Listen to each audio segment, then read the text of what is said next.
First, before I start this debate, I would like to remind you that POIs are mandatory. Please maximize your time. Okay, going to this debate, facing the motion, this House would allow people to opt out reality and live inside being simulation. I now summon the Prime Minister to start.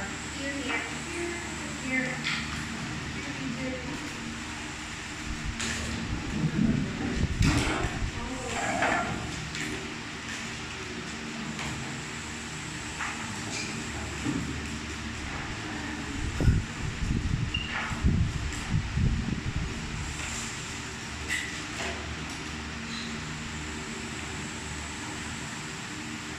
Ladies and gentlemen of this House, within the midst of the ultimate suffering is the living hell that is life for some of the people, we still want to uphold their basic right to not only to life, ladies and gentlemen, but also to the basic right of experiencing the wonders of life. We tell you that in all of its forms, life is not just simply about living and escaping death, but also experiencing the beauty in it, ladies and gentlemen. Now, in this debate, how do we frame giving these people the right to choose to live in their own reality that they choose, ladies and gentlemen? This is self-explanatory, but for the sake short. Now, we would want to give this, what we mean by we would allow these people to live in a world of their own choosing is we would not just simply give this to anyone, ladies and gentlemen, not automatically. You are giving them a choice rather than just suffering in and of itself. Now, this is about that. Why do we want to complicate them with that choice that we should allow to give them? Now, the parameters set. Now, let me set the parameters and the burdens of this debate, right? Now, in this debate, we would identify these people as the people who are dysfunctional in the society and have no hope to recovery whatsoever. We tell you that these people are firstly the people who are traumatized or have or downright suicidal to the point that they don't want to live their life anymore. And now, ladies and gentlemen, my burden to their side is to prove, regardless of life's suffering, what is firstly suffering an essential aspect of humanity, regardless of the ultimate suffering that it brings, regardless of the unnecessary suffering it brings to the people that are affected, ladies and gentlemen. Because in this context, if we are given a choice as these people, we tell you that in all aspects, in all contexts, we still need to give them a choice whether or not to still live a life of their choosing, because we are the humanitarian bench at the end of the day. We tell you, Madam Speaker, that we come into this debate with three principles to uphold.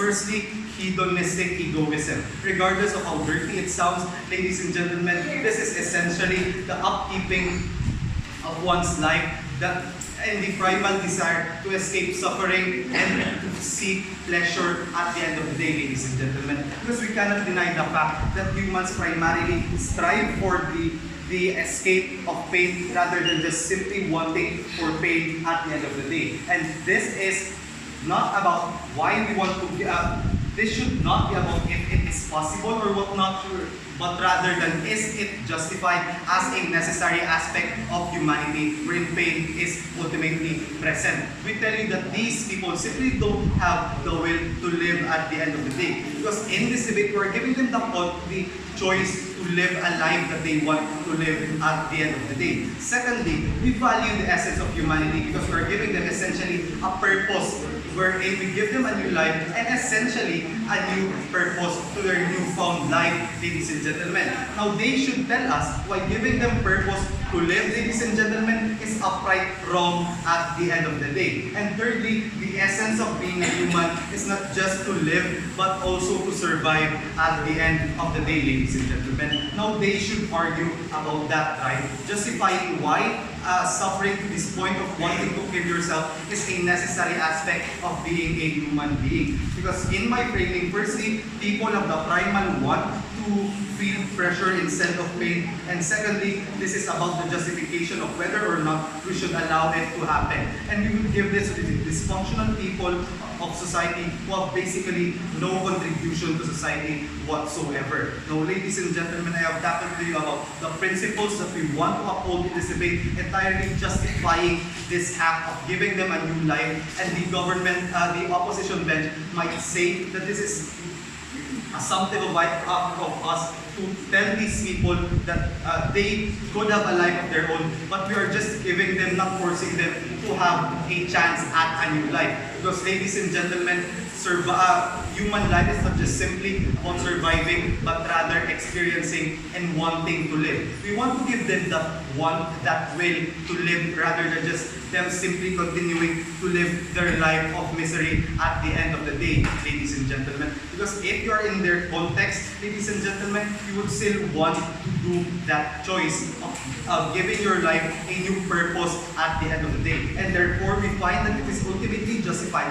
in the act of simply upholding humans' basic want to have pleasure instead of pain in the midst of pain in and of itself. I have tackled to you about the principles that we want to uphold at the end of the day. Now, Princess, my partner, will tackle you about what would happen in the future in the likelihood of abuse in this context, wherein we find that with this model, we have the regulations to set. We have first to identify how these people and who are these people by focusing on their social status, their mental status, their basic will to live. Ladies and gentlemen, to tie it all back, life is not just only about wanting, waiting for your death, but also how to live your life and wanting to live your life at the end of the day. And with all of that said, we are very proud to propose. Okay, thank you, Prime Minister. Speakers spoke for 5 minutes and 49 seconds. And now summon the leader of opposition to start. Here, here. Here.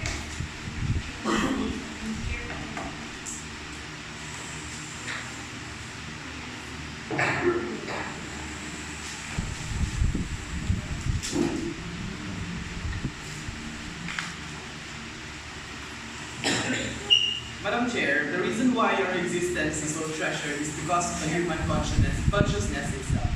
Sure, life is repetitive in a sense that lions eat their prey and the circle of life continues, for example, but the mankind who overlooks and knows these circumstances also conclude to the unpredictability of life, Madam Speaker. The uncontrollable scenarios, be it be good or bad or suffering and whatnot, is what makes this reality of ours so unique. The reason why humanity hasn't come to a stagnation, for example, is because of the inexhaustible reality that we have today, based on the unlimited arrangements of variables in the universe that we have, Madam Speaker.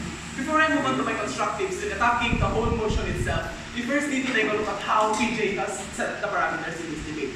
We tell you that it's an unfair parameter, Madam Speaker, because they would only want this kind of simulation to be applied or to be given to those people who are dysfunctional in society. For example, these people with mental illnesses or people who are suicidal in the very first place.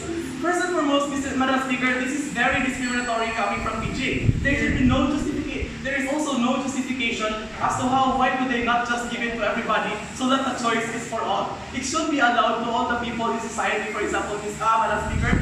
And on the second level, it actually enforces the stigma to these dysfunctional people in and of itself. This is the rhetoric that you would give if you would just follow the parameter of PJ, right?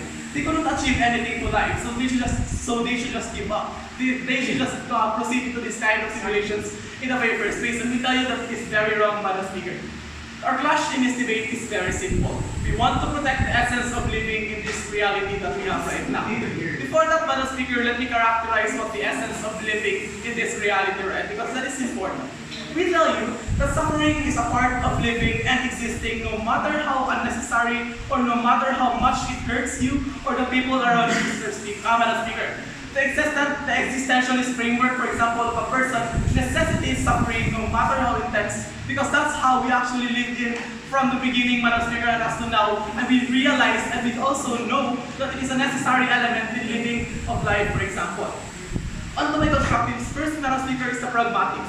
What is the kind of sustainability that we produce coming from PJ? Because they didn't open up in this kind of case or bulletproof or even give out anything about it. First and foremost, Madam Speaker, is what would happen to those future generations of the reality that we live in. How are they going to be reproduced, for example, or how are they going to handle? PJ did not answer anything to that. Second, what actually happens to the main reality is Madam Speaker. For example, how would you gather these resources for the sustainability of the people inside of that place? For example, what if a lot of these people would want to enter a simulation and then the world or the reality, the main reality that we have right now is being left out? That becomes an unsustainable model, Madam Speaker. Sense needs to answer to that. Secondly, is the genuinity of these kinds of things that you have in this reality that we have, Madam Speaker.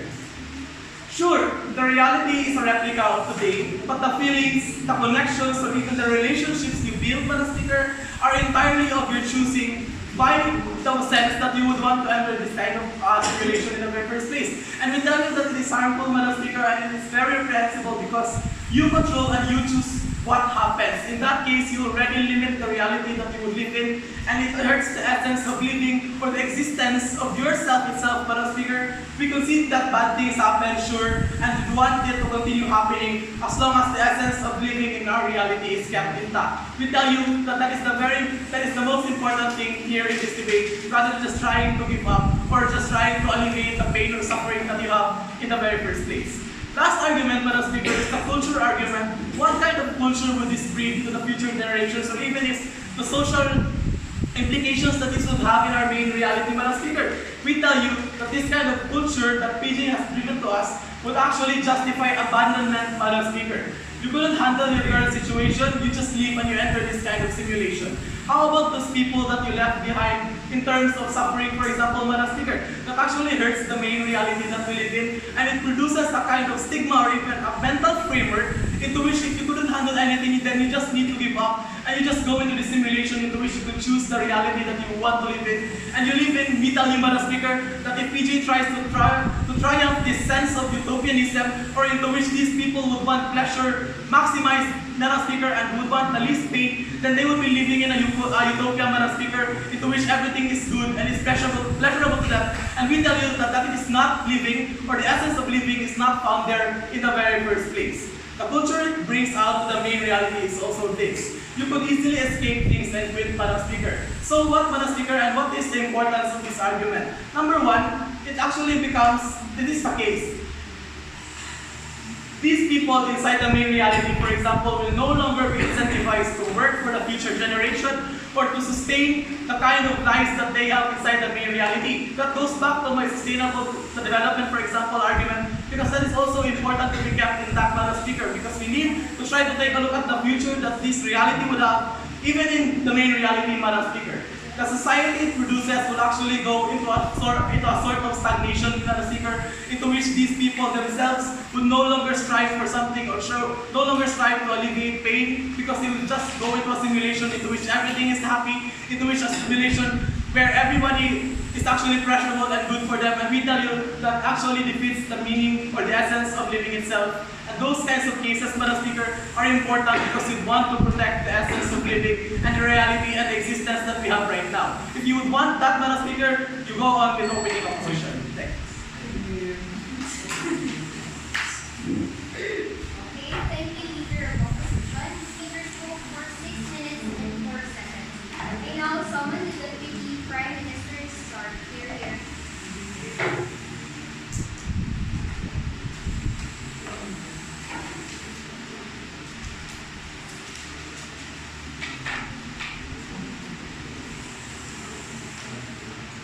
Madam Speaker, first goal of this debate.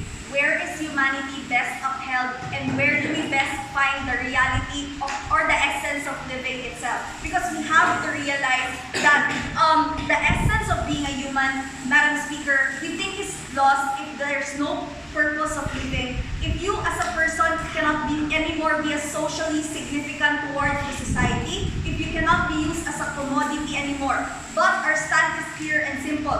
Even if you're useless and even if you cannot anymore contribute towards anyone or interact with anyone, we still want people to be happy.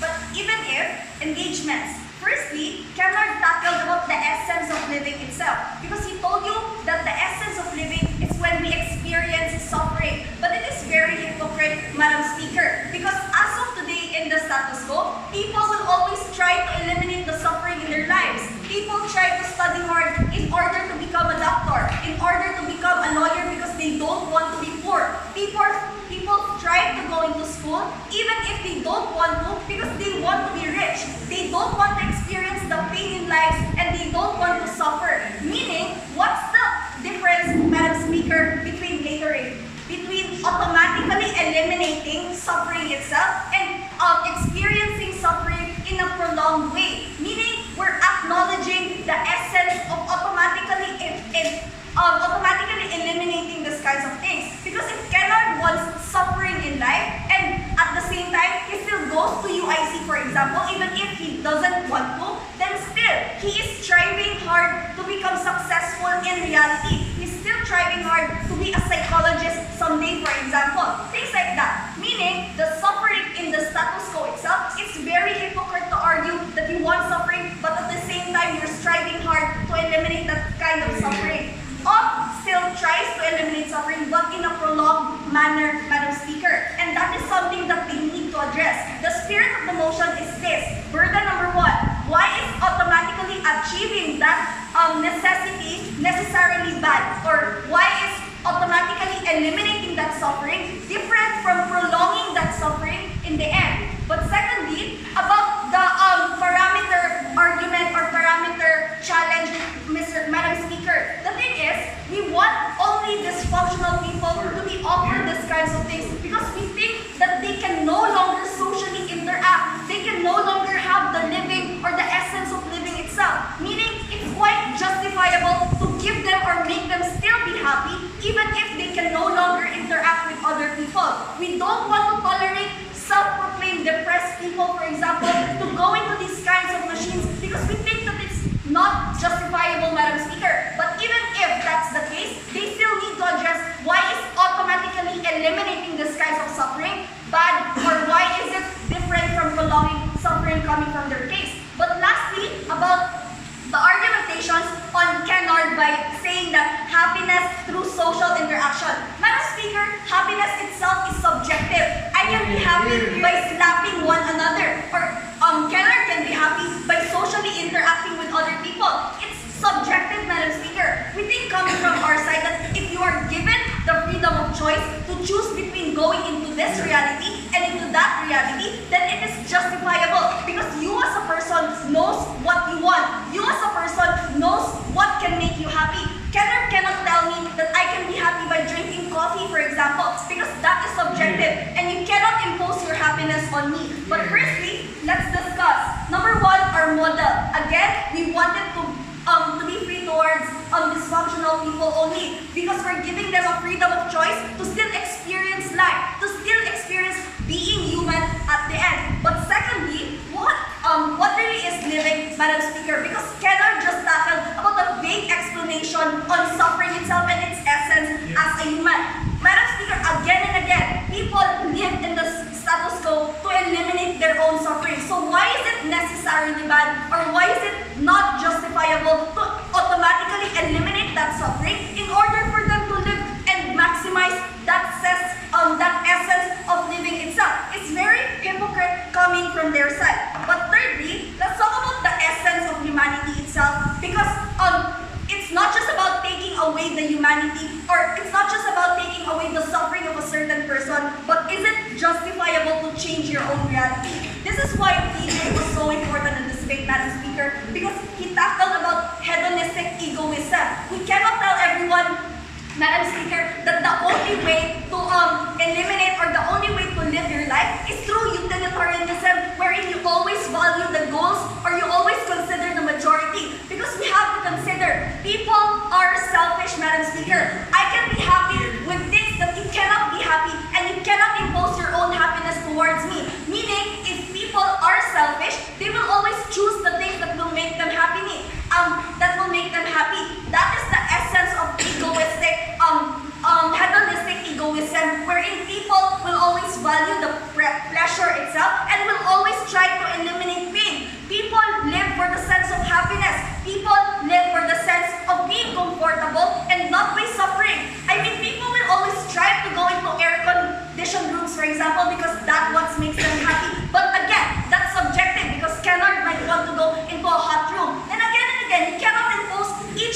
preferences or each other's happiness towards each other, because that itself is subjective and that itself is hypocrite coming from them. But lastly, Madam Speaker, what's the likelihood of our side, or why are people likely to be happy? We tell you that if there is a hedonistic egoism, there is a likelihood to be happy, Madam Speaker, because you as a person tries to figure out what can make you happy. Is it through being paralyzed, for example, and just lying in bed, waking up every morning without experiencing the value of life, or going into simulation, but wherein you can walk, for example, or you can experience the reality that you want to happen? Things like that is going to fly at the end, because you as a person knows what you want and you cannot impose that to another person. Meaning, Madam Speaker, bottom line, if you want people to be happy, if you want people to really establish and experience the essence of life, with or without suffering, then you go with OG. Okay, thank you, Deputy Prime Minister. Now I call on the Deputy Leader of Opposition. Here.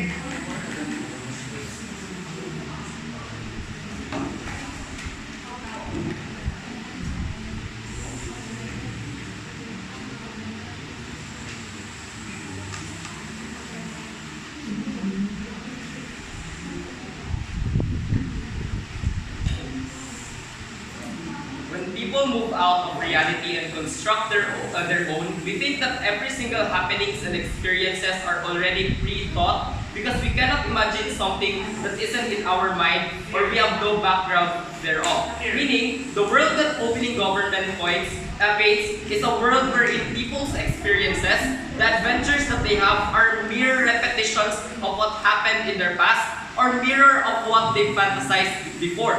All case is very clear and very simple. Allowing people to opt out of reality cultivates a tradition where people justify quitting, and allowing this pushes people to limit the capacity or extent of experiences of reality when mass opting out is proceeded, which we think inheres in the human life, Mr. Speaker. This happens under three key respects. First is the genuinity of connections to other people and to the experience of the world itself. But secondly, Kennard's culture argument of quitting, which they even didn't give us a response to, Mr. Speaker. But thirdly, a discussion on the beauty of life and what does it really mean to live a life or to live a beautiful life in the end. Because they keep on burdening us to what we really made as life, when in the very beginning, PJ even failed to give us a standard of what they mean with a beautiful life, Mr. Speaker, or to justify even the counterfactual of Kennard about what a beautiful life is. But before anything else, rebuttals. Because we think that the kind of proposal that they give is very problematic and counterproductive at best, Mr. Speaker. Kennard already told you that it is perhaps an unfair parameter of this debate, because we're talking here about all of the people later after my rebuttals. But secondly, even if we bind them into their context, why is it counterproductive at that, Mr. Speaker? Because we think that the reason why these people might opt out of reality, Mr. Speaker, is because they are afraid of discrimination, Mr. Speaker. But we think that the kind of proposal that they give enforces that kind of discrimination because it justifies the social discrimination to people with dysfunctional physiology. This happens when we tell people that if you want your life to be better, you cannot do that in the real world. Your only chance is to retreat to a world that only you can make, for example. This is even more harmful to the depressed people that they make is very important in this debate. Why? Kennard already proved to you as to how this creates a fake connection with friends or people whose reaction to every stimulant we give is always predetermined by our own desires, Mr. Speaker. Notice that this description is exactly the description of depressed people in society. The feeling that people only like you because you are depressed or suicidal, and that their only response should be that which is desired by the depressed person. For example, this proposal is so much harmful because what we are doing is putting them inside a cage of their own selves with no keys to decide to go out or not. Second harm of their proposal, when we lock them in a cage, we can no longer give them a real connection or advice perhaps such that mitigates the probability of self-pity, for example, and inflict pain in themselves, Mr. Speaker, because they fail to justify to us as to how when we create our own world, for example, or our own reality, then immediately all of our past experiences and past knowledge or past reflections already goes out of our own consciousness, Mr. Speaker. If they really do value the depressed and dysfunctional people of society, they need to prove to us why the only way or the best way to value this is to lock them inside of their own selves, devoid of every single person aside from their own consciousness and the people that they think they made inside their minds.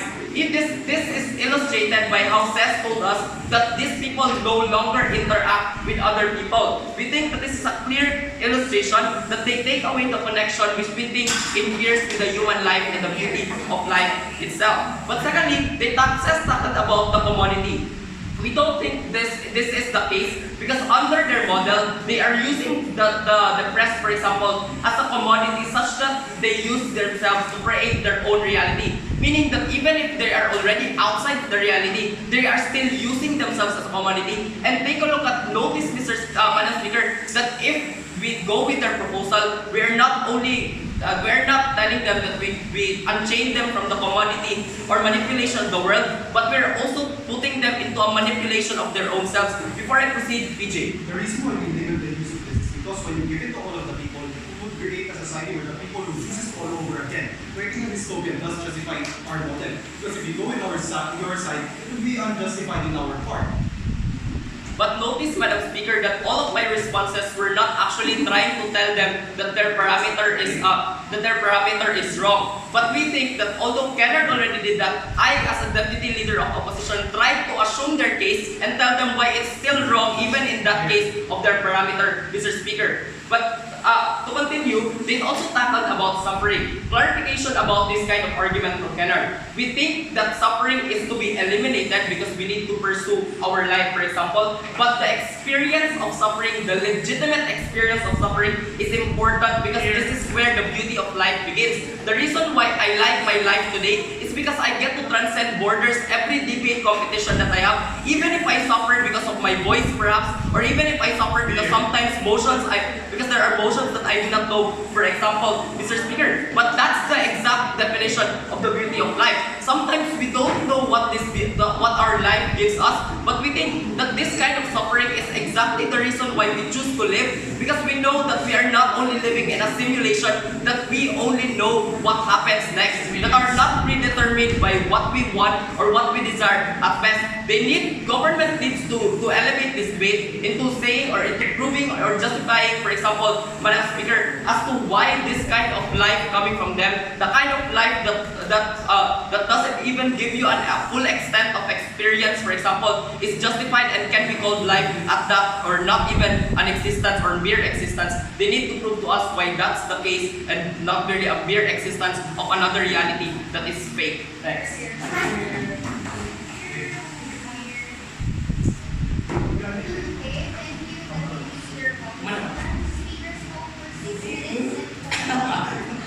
Sige lang, Bunoy. I now summon the member of the government who are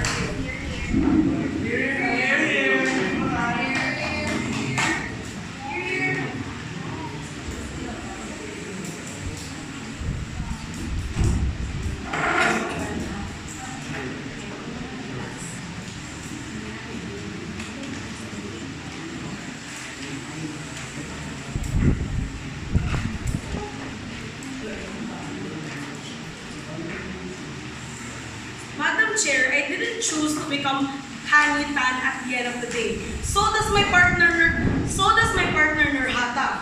But we are here in front of you, right? Because we are actually forced to live the life we did not choose at the end of the day. And coming from us, no, we are not forcing these people to use the simulator. We are just giving them the freedom to use this at the end of the day. This is how we actually delineate coming from the opening government, is because we want everyone to allow or to use this machine simulator at the end of the day. Why everyone? Or why everyone? Because, Madam Chair, everyone deserves a life they want to picture at the end of the day. But before anything else, I have two rebuttals coming from the first speaker of side. About Kennard's point about giving up culture. Again, Madam Chair, I have told you how we are actually forced to live a life we didn't choose. Meaning that if you're actually discontented with your life, you will also become unproductive at the end of the day, thus debunking their whole idea how you will actually be still unproductive in our side. Second, about Raven's point or argument about pursuing dreams. Even if you say that there are still millions of people who are, even if you'll use this leverage or you'll use this pain or this suffering to be the springboard of your success and such, even if you say that, Madam Chair, let me tell you that there are still millions of people who are less privileged who can't even try to achieve the dreams or the life they want to achieve at the end of the day. Thus, debunking their points about the points of the opening opposition. Now, let me borrow the case of the opening government, how their freedom of choice entered in this debate. Let me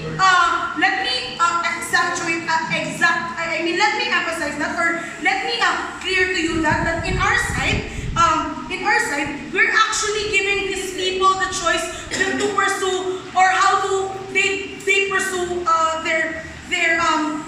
the life they want to pursue at the end of the day. That's what we want to happen in our side. But I would not want to dwell on that, right? Because we do not want to rehash the opening government. But on to my point about humanity.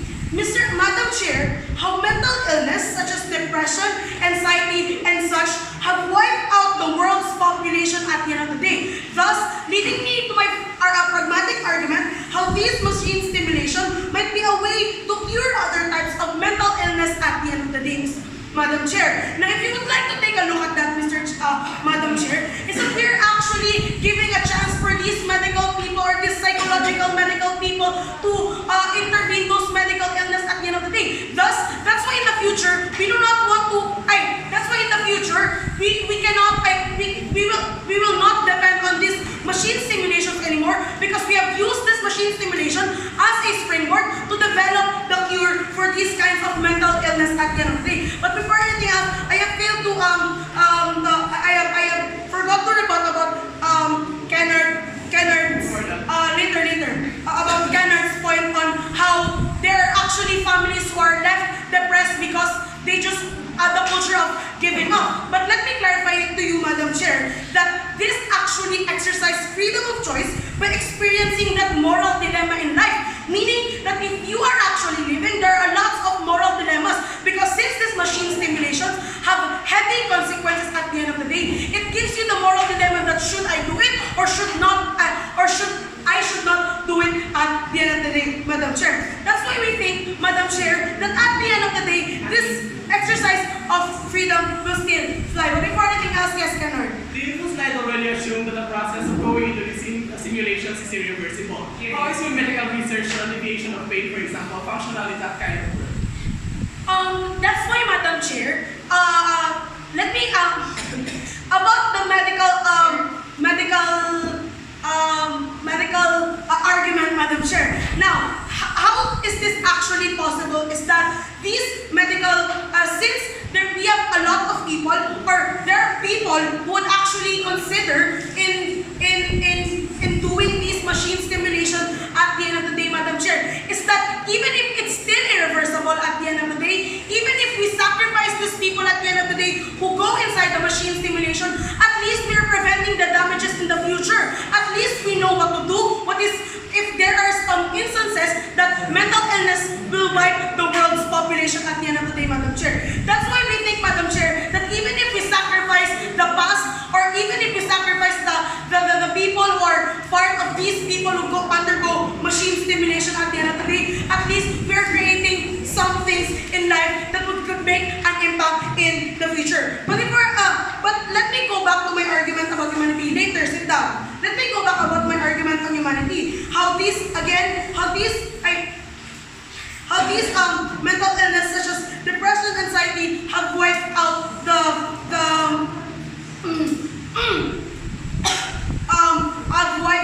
have wiped out the population of the world, right? Now I have to tell you, Madam Chair, that in our side, if you would go to the closing government, if we are actually giving you preventive measures on how we actually solve the problem of today, Madam Chair. And that's why we think that coming from the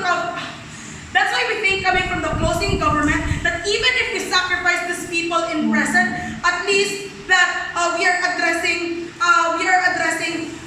those people who are in the ground today, or those people who are actually undergoing these kinds of dilemma at the end of the day. Again, but let me go back to you, Madam Chair, how these machine stimulation have a lot of consequence if you enter. Because if you start, if you would try to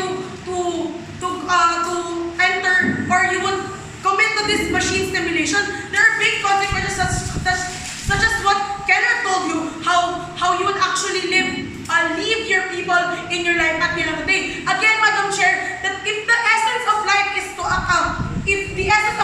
actually exercise freedom of choice and to experience moral dilemma at the end of the day, we are actually filling up, or we are actually meeting those standards that life means meeting or facing your moral dilemmas at the end of the day, and that's what makes you human, Madam Chair. That's why. Okay, thank you, member of the government. Speaker spoke for 7 minutes and 1 second. Now summon the member of the opposition. Here.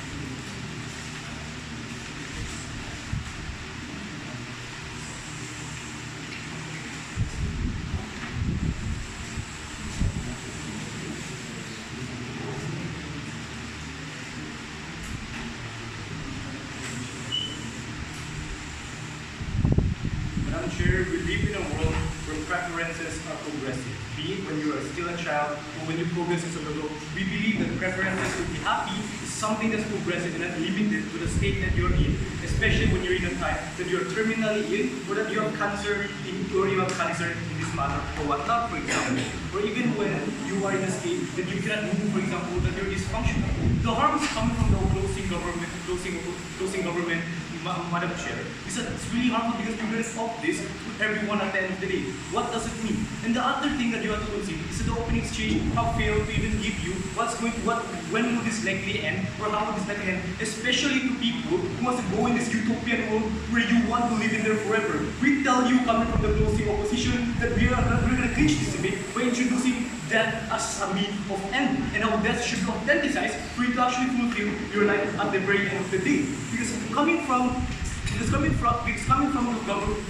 government bench, as in general, Madam Chair, they have already in the opening, for example, Madam Chair, they have failed to actually they have been tackling on the issues on how you can best fulfill your life, for example, on how you can be happy. We see that you can even be happy on both sides. But where do you actually have this kind of alternative, for example, where you get to go in this world and at the start? We tell you, coming from exclusively from closing opposition, that it's only going to end when you die, Madam Chair, where you die, even if you know or even if you don't know, you get to die, and this is where you get to see that death plays an important role in this debate. So what I'm going to tell you in my argument, Madam Chair, I'm going to tell you 4 things, right? I'm going to tell you firstly, authenticity towards death. Secondly, the burden to those in the reality. Thirdly, where humankind is best preserved and better off. Fourth, where the individual is best seen in reality. Firstly, Madam Chair, authenticity towards death is what creates a man wholesome or a woman wholesome in their life. It gives you the resilience that you need. It gives you the acceptance that you have, that death is something that's inevitable to everyone. Where unlike when you have the government bench, where you dismiss death as something as inevitable to everyone. What does it mean? It creates a place where, especially when you're in this utopian world where it's irreversible, you tend to cling on this utopian world where you don't want it to end, when at the end of the day, it's inevitable that you will die and you will perish. What does it mean? It means that your death will be unauthentic at the end of the day. It means that your family will see you as someone who died not knowing why did you die at the very end of the day. And even if you were living a very careful, in a very utopian, in a happy, sunshine, rainbow world, you die at the end of the day, and you will not be able to give reasons why what happened to you or what not. But But secondly, the burden to those in the reality, especially in the world crisis, for example, because you have to understand the actors in this debate, right? These are people who are really depressed, especially those people who think that reality is inherently regrettable. Why do you say there is something bad? Especially when you see the world as something progressive and the status quo as something progressive to solve something. What happens is that you put an image to the people, especially when you have cancer, especially when your people are dysfunctional to go in this utopian world, you put a narrative to society, right? You're gonna normalize this thing that you can only achieve happiness, which is not something exclusive to any of the house, only if that you enter in this kind of flow where it's irreversible, right? Where your preferences are narrowed down to the state that you were in when you accepted this kind of thing. That your preferences, where we tell you, especially from closing government, that preferences are not something that's going to be progressive at the end of the day. Especially when the example given from the opening government, where they told you that people have different preferences, right? Yeah, let's take that bullet for example. Because we tell you, coming from closing government, we never wanted to debate at the start of the day when we were kids. We see debating as something that's really tiring. But you progress in your life, you see that debating as somewhat competitive, you see that you get to meet friends, you shape your preference in the future, and it's just something that you cannot do when you have something that you opt for because you think that your reality is something that's regrettable at the end of the day. You didn't narrow down your preferences. But thirdly, where humankind is best reserved and better off. Because when you look at the state, for example, when you look at international body, when you have problems, people will have to go to this kind of alternatives. So what does that mean? It means that you will burden the people in reality to solve it, especially when you can be of use, especially when you can be a vital thing in the society. What does that also mean? It means that people will be more likely, because of the way that you normalize this narrative, people will also opt to go into this kind of alternative where you leave the world at the end of the day, where everyone will go into a way where you be cocooned, for example, in the alternative reality, and you can do anything in the world, for example, and that's very inherently, and we see that's really inherently that's harmful, especially when you do not progress as a society. But yeah. We tell you that we want to give people the freedom of choice to undergo this world dilemma, whether they want to live reality or they want to choose to become the person that they want to be in the end of the day. That is one thing, that's the freedom that we want to impose coming from our side. On your side, you want to impose this suffering or this sense of desolation. How are you going to address that? We told you again, Madam Chair, that the preference that you have right now will be different from the president preference that you can have later on in your life. We tell you if you want to be a debater before, but you can even change your preference at the end of the day. What you get from the closing government is that you cannot be able to get this preference because preference can come in many ways. It can come in a harmful way, for example. It can come in a way that's going to be surprising for you at the end of the day, or something that's going to knock down on your front door in your life. We tell you the preferences of happiness is better off in our house coming from closing opposition, where preferences are not shaped by the only thing, by the means that you only get to enter, but how preferences, for example, how happiness can come into your life unexpectedly at the end of the day. That's something that we should not dismiss, especially coming from the closing government. But other than that, how pain is important where you get to value, where you get to experience everything. If you're sure, even the bad things in life, we tell you that's something that's that's important. That's important in this debate because we tell you that pain in and of itself is something that makes you wholesome at the very end of the day, where you get to venture forth in your life throughout every branch of the tree in your life. For example, that's how you shape your preferences because you get to experience the other alternatives in your life and not up to utopian world where irreversible is where you can reverse the changes. It is only there it's only there where you authenticize that in and of itself, that where you can reach this debate, this future. Because at the end of the day, whether you're in a reality or you're living in a utopian world, for example, it's only that that's going to be inevitable, right? It's only that's going to come into you and stop your life at the end of the day. So where do you best preserve these people at the end of the day, especially when you're dead? You best preserve these people when you tell them that they have tried to fight for the cancer that they have, but they try to live a happy life even though they're terminally ill. We tell you that resilience will give them most likely forward to societies, let's say, even though other cancer patients who think that they cannot survive cancer, for example, who think that they have no other means to survive in the world except going to or opting for this kind of alternative. We promote this narrative and we highly regret the narrative coming from the whole government bench, right? Because they're not telling you that you cannot live a happy life, you cannot shape your preferences, and that death will be not inevitable in your places because you know that death will not happen because you're going to be too happy in this you're going to be too happy in this world. Then it's only then if you want to narrow down your preferences and you narrow down your life to a single perspective that you have in your state of mind, then it is only then you have failed as a wholesome human.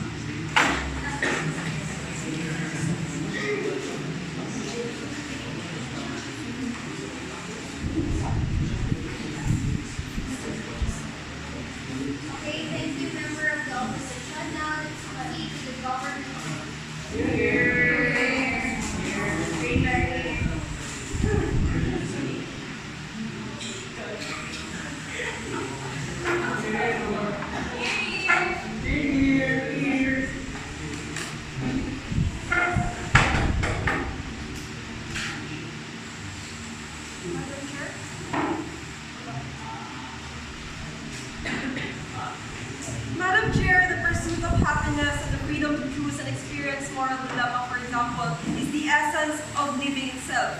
For a bench that celebrates desolation and suffering, ops sounds so promising. But what is the problem with their paradigm? It is the fact that they wish to stick to the status quo, where people are forced to live the life that they were given simply because they were born into that life, for example, or into that state of family or state or strata in the society, for example. That is something we do not celebrate coming from opposition side. Now, coming from government side rather. Coming from closing government, in particular, we delineate from the opening because of this. We would like to uphold the person's capability to choose their own identity, for example, and get out of a situation or a life that they did not choose in the first place. Because we tell you that we are not going to just allow dysfunctional people or these people who are in depression, for example. We're going to allow everyone who's not satisfied with their life or who's just bored in being Hanitan, for example, or being Nurhatan Miswari, for example, Madam Chair. That is how we delineate coming from the opening government. But before I move on to more of my comparative analysis, let's first rebut and dwell on what the opposition side told us, right? Firstly, they told us that this expression or this opting to go into this fake reality, for example, erases the essence of humanity or the essence of living, because in this case, we're going to eradicate the suffering or the suffering that makes a human human in the first place. But we tell you what's problematic about that paradigm, Madam Chair, is that it actually erases the chance of people to become better. Because we tell you that some people are stuck in the reality that they cannot choose to feel comfort or wellness, Madam Chair. We tell you that millions of people die every day in Africa, for example, because they cannot choose to become not hungry or they cannot choose to be fed every day, for example, or millions of people die or become unproductive, for example, just because of the fact that they're comatose or for the fact that they're actually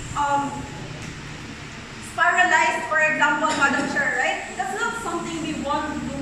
We want to have coming from closing government, Madam Chair. We tell you that we want to give these people the freedom to become the real them in a way that they are not going to hurt others by forcing their choices in the reality that everyone lives in, Madam Chair. But before I move on to my rebuttals, yes. How do you hold the criminal accountable of the things that they have done when they are already on that machine? They will not be, they also told you about, yes, I will move on to that on my next rebuttal. They also told you about how these people will no longer be accountable of the life that they used to live in the real life, right? However, we tell you that not only is that a rehash coming from the opening opposition, but it is also a problematic issue because we tell you that I, as a person, for example, or a mother, for example, will feel happy if I know that my daughter is happy in the life that she chose to live. So we tell you that there is not much dilemma in that side. And we also, and this is where Hani was really important this way. She also told you about how people become human when they know the weight of reality, the essence of reality, for example, and the weight of who they want to be. That is part of being human, Madam Chair. We tell you that on our side, by upholding this capability to uphold an identity that you really want to become, you're actually having a choice, or you're provided with a choice to weigh whether you want to stay with your family or whether you want to stay in this broken reality, Madam Chair, or you want to go and pursue who you really are deep inside, Madam Chair. So that is what we want coming from our side. Another thing, the closing opposition tried to delineate from the opening by talking about preferences, right? But we tell you when we say preferences, it actually goes for our side. Because what we want coming from our side is to provide the people the chance to uphold their preferences. If I, for example, would like to become Ses Kumawan for the rest of my life, then so be it. If I want to become Hanitan, for example, then so be it. There is no problem in that because that is the real identity that I have in my body, for example, or in my heart, Madam Chair. Another thing, they're talking as if you're going to become immortal, right? That's not the case. You can still die even in the simulation, Madam Chair. The difference is you're going to die happy, Madam Chair. That is the difference. Because in this reality that we live in right now, people die starving, people die because they were murdered by their father, for example. That is something we do not want. We want people to have the choice to die happy as the people that they want to have live, Madam Chair. But before I move sit down.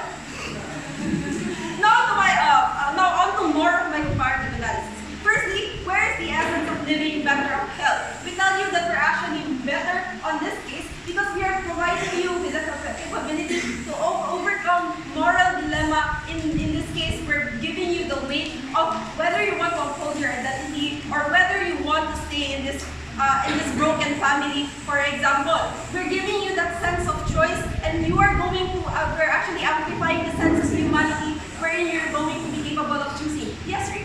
Answer our more important case. In the instance of mass simulation usage, why is the culture of quitting and justification of discrimination justified? We tell you that the culture of quitting, whether or not there is a machine or what, is still present on their side. Why is that so? When you're not happy or you're no longer happy with the life that you are living, for example, you're not free to choose whether to join this debate competition, for example, then you will become an unproductive student in the end of the day because you weren't capable of pursuing who you really want to be. Next, we are actually providing the choice to pursue happiness and to become who they really want to be and uphold the identity of who they really want to be in the end of the day. Because we all know in this room that maybe half of it or 75% of it were just forced to live the life that they're living simply because they were biologically formed in the body of their father. For example, Madam Chair, that is something that we do not want to happen on our side. And then, where is humanity better amplified, Madam Chair? We tell you that we better amplify the sense of humanity here because in this case, we're actually providing these people with the mindset or the capability to undergo this moral dilemma, whether the reality that they're living in or this broken reality that they're living in actually outweighs their identity or who they want to be deep inside. For example, I am gay, Madam Chair, and I want to be male, for example.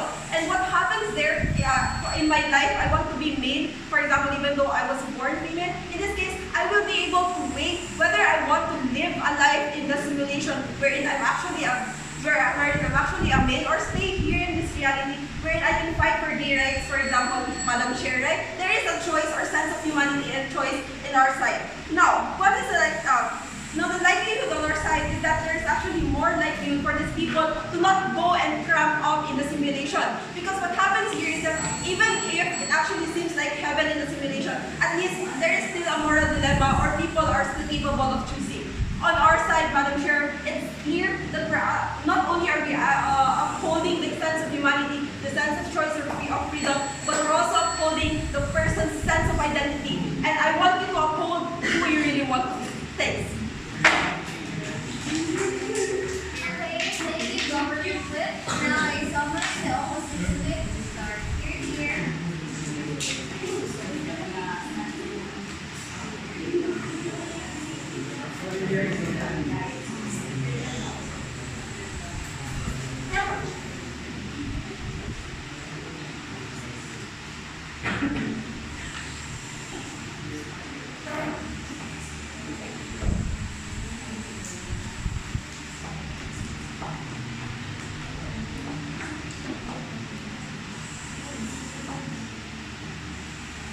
Madam Chair, opening exchange is very limited on finding where it will make suffering more meaningful. We think that they never answered why do even people try to make themselves, their life more meaningful. We think that it is because of death, that they realize that there is death, that they try to make, they know that the end of their life is death, so that they try to look for a meaning on their life. But the opening exchanges never really talked about how death is inherent in both ways, right? And we think that that's made this debate very problematic to begin with. And then the opening government came in this debate talking about personal decisions, right? We think that personal decision is also important at some point. But we have to answer the question, is this personal decision, how are the people, for example, who affects this personal decision? Is this personal decision only limited to you? For example, are you the only one affected or other people are also affected? That is why the member of opposition is very important in this debate because he talked about how your personal decision, for example, affects as well other people, particularly a worldwide perspective, for example, where a large society are discriminated or what have you, right? And then the opening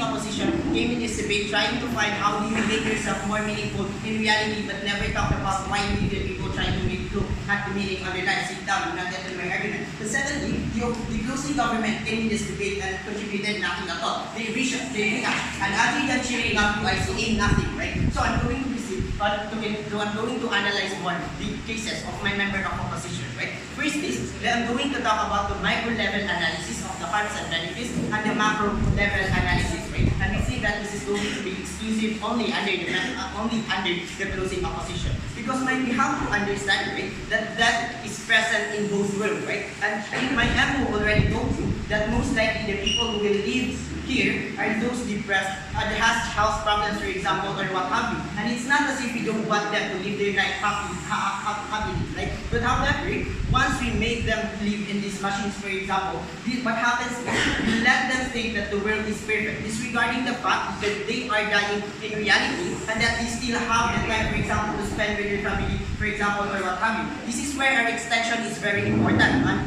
explaining how death is important in this debate, right? This is where they find better, if they live in reality, realizing that there is death. This is where they find better meaning for their life, particularly that they are dying, that they have. This is where they find that harms are meaningful. This is where you learn their life is purpose, right? Giving value to other persons, for example, other people, for example, or what have you. This suffering here is because this is where they're going to understand the suffering here is like the way that you can grow, right? But what happens under the model? What happens is they think that life is perfect, so there is no growth at all because there is no harm that they even suffer in the very first place, right? Because we think that harm is where you can learn more. But where do we think that only under opening up, like the closing opposition, they were better to answer the where do we better approach death. We think that it is only in reality because this is where you try to find more meaning in your life. For that, yes.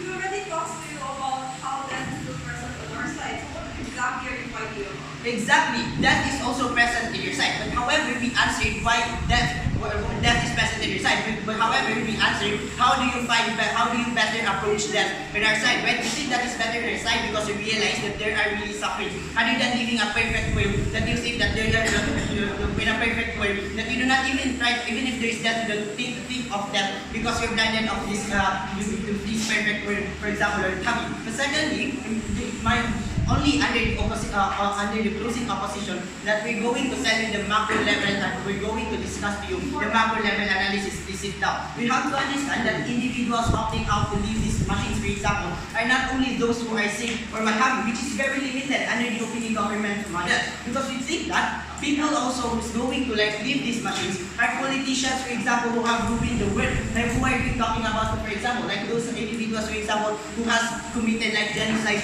to Muslims, for example, or to the blacks, for example, or what have you. It is a worldwide perspective, right? These days, we think that if these people go to the machine, for example, this is where they even try to, they even become they can escape, for example, there's the things that they have to be accountable for, And we raise that as a POI, but the closing government never answered it, right? So what happens? There will be no accountability on the side of their house, right? But if we do not allow these individuals to opt out to leave these machines, for example, this is where these politicians, for example, or leaders, will tend to look for a possible solution because they know that there is no perfect world for them to where they can escape, right? And if you think, this is also where the issues, for example, on the environment will not be solved at the end of the day. Because why is this very important? Because you think that if there is a climate change, for example, and you have this machine, and if you think that the world, for example, the environment, for example, is dying, this is where all the people will merge to live on that machine. Other than solving the environment, but that means that there is more harm on the side of the house because we try to escape every problem by going to the machine other than finding solutions to that problem. We think that's very problematic. But why are we more important in this debate other than the opening opposition? Because the opening opposition failed to give you the actors of this debate. You only talked about the individual perspective, but not about the worldwide perspective, for example, of how are we mass as a whole are affected by these decisions that you make if you're going to that machine, right? Sit down. They also never talk the operationalization of what might happen in reality after you allow these individuals to go to these machines, right? But we told you that their arguments are focused on demonizing the model of the opening government, which is problematic to begin with, right? And we think that this is why the closing opposition will win this debate because we told you what will happen if you have that kind of machines, for example, and what will happen if you do not have this at all. That you make everyone accountable, that you make everyone find solution of a particular issue, and this is where you make everyone more to find the better meaning of their life. Because because they know that there is death, and they try and it is more explicit on their eyes because they suffer from pain or what have you. That is not exclusive on the side of the opinion of the government as a whole, because once you only know that there is death, when you live in a perfect life, and at the end of the day you still die of death because of that perfect life that you have to begin with, right? And because of that we're very proud.